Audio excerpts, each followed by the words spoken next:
To mean cited that Meghan Markle is the brains in the relationship of the Sussexes, and a lot of people cite that Prince Harry, obviously, if he hadn't have been a royal, wouldn't have done so well academically, and some might suggest that that's absolutely correct. You know, you only have to look at Harry, and he admits himself he's not exactly the brains of Britain, but then many of us aren't, and I don't hold that against anybody.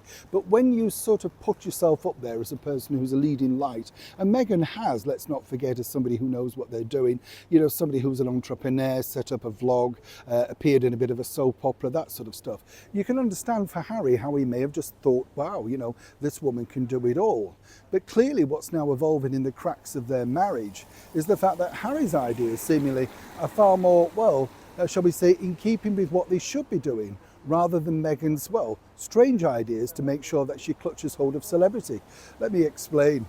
Hi, morning, nice to see you today. Thank you so much as ever for your time. Nice to have your company as ever. By the way, can I share this video? I'm very intrigued to know. Over here, we have these delivery food things, you know. You may have seen them on the telly, Hello Fresh, things like that. And you pick out the box and then they deliver it and then you cook it.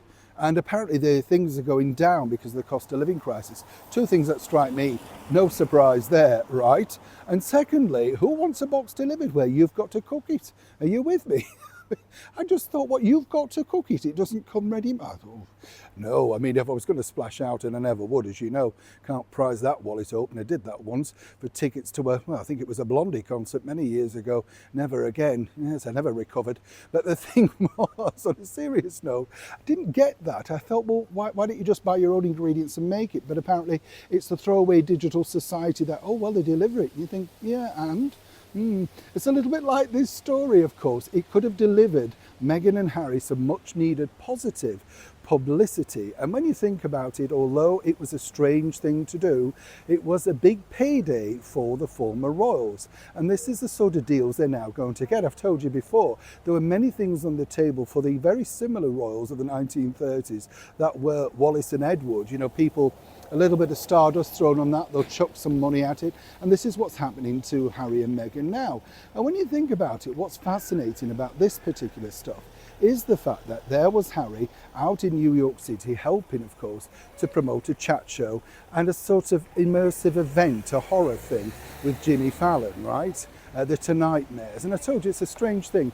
Bookings haven't gone up, all that sort of stuff. But what could have been very useful was this. And according to that source, basically Prince Harry was absolutely stunned, alarmed, furious, simply because his wife wholeheartedly refused to get involved. But he felt this may have changed the narrative, particularly over the negativity of the Hollywood Reporter.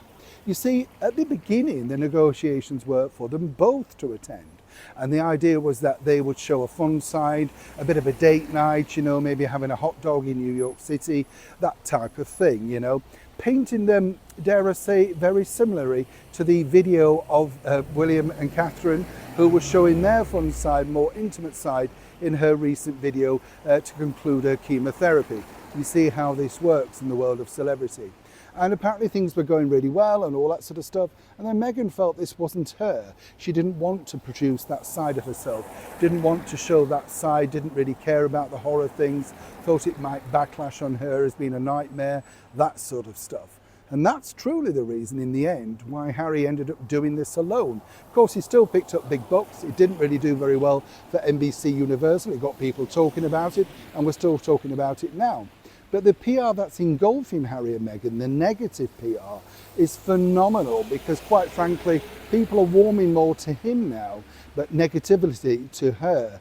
And the Hollywood Reporter are now planning to let the foot off the pedal because they've got more. It's just as and when they decide to deliver. As ever, it's a developing story, but I'd love to know, do you think she was wrong to do this? Would she have been better liked in the frightmare, nightmare thing?